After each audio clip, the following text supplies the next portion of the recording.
La Venezuela democrática, 1958-1998. Se inicia este periodo de casi 40 años con el gobierno de Rómulo Betancourt, que es, por supuesto, considerado el padre de la democracia. Febrero de 1959, marzo de 1964.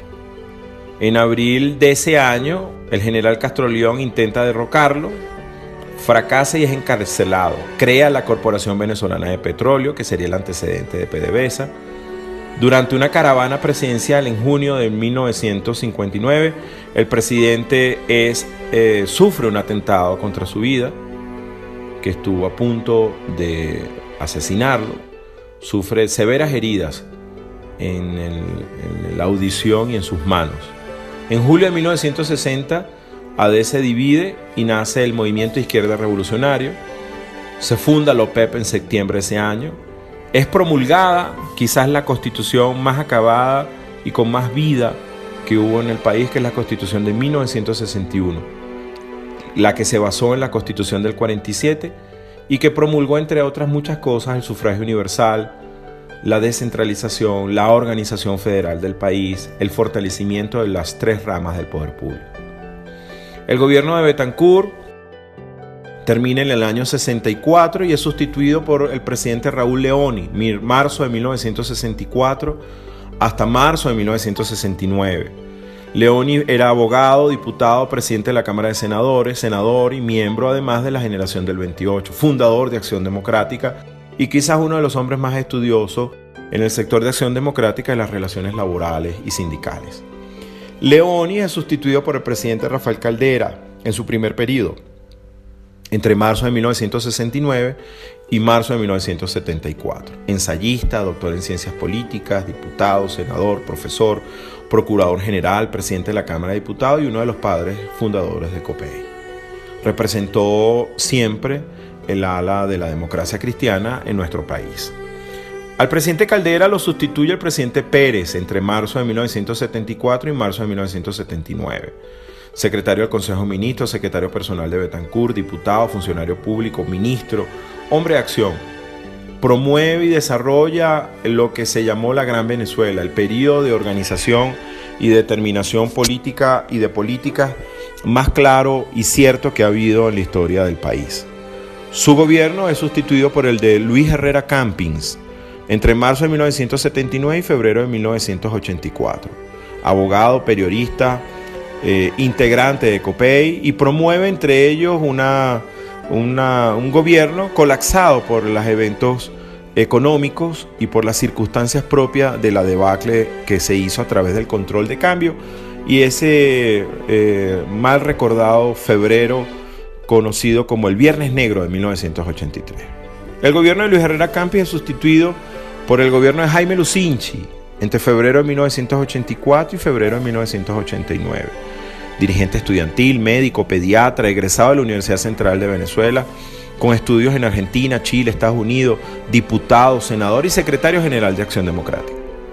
Su gobierno se determinó para promover la reforma del Estado, aun cuando tuvo eventuales y circunstancias muy graves de control de la política en su época, terminó con, entre otras cosas, un alto grado de aceptación nacional.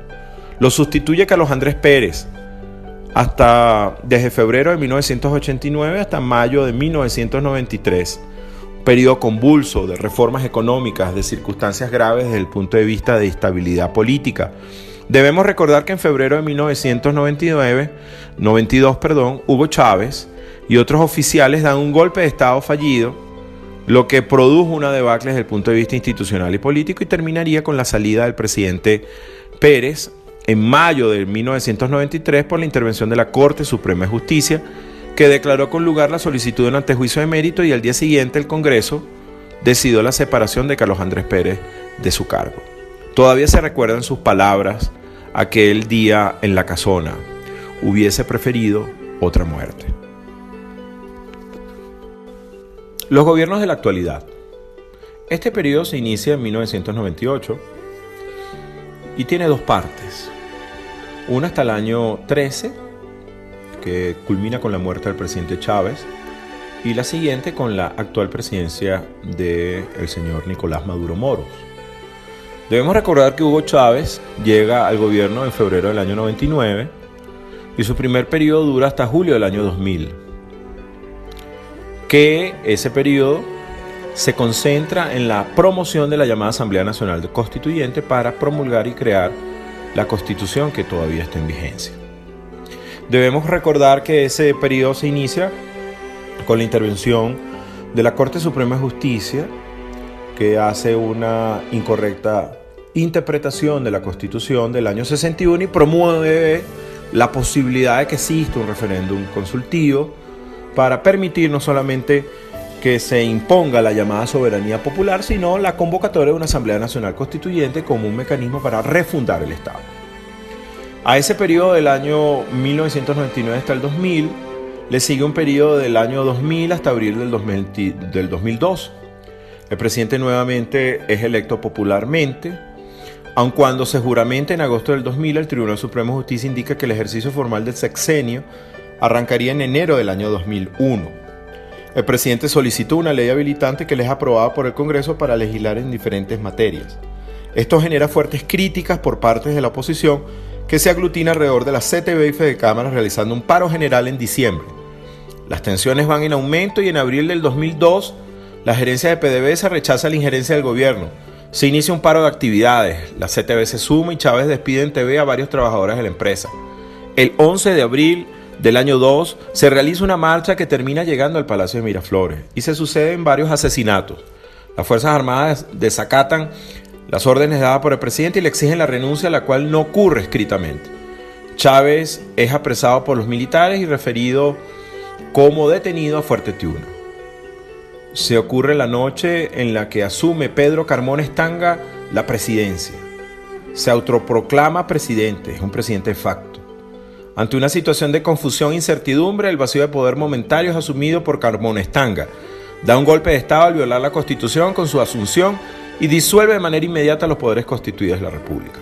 Debemos recordar que una parte de las Fuerzas Armadas, lideradas por Isaías Badel, van al rescate del presidente y Carmona Estanga huye. Hoy en día, Pedro Carmona Estanga ya es ciudadano colombiano.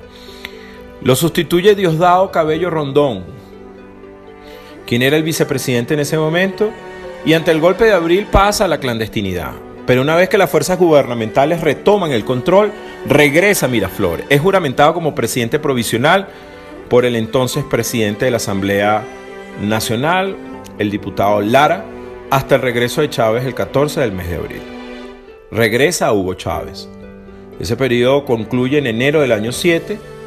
En los siguientes meses la OEA instalará una mesa de diálogo entre gobierno y oposición que no logra grandes avances. Se suceden marchas y contramarchas. A mediados del año 3, Chávez crea las misiones, que son importantes programas de ayuda social que se encargarán de ayudar a la población desde su alimentación y educación. En agosto del 4, el gobierno triunfa en el referéndum revocatorio activado por la oposición. Se produce un nuevo periodo entre el año de enero del 2007 hasta enero del 2013. Ahí es electo popularmente, se intensifica la política de expropiaciones y nacionalizaciones en el año 7 con las compras de CanTV, la electricidad de Caracas y la salida del aire de Radio Caracas Televisión. Dicen que la corrupción continúa en el país como uno de los peores flagelos. Se inician casos graves como el de Pedeval.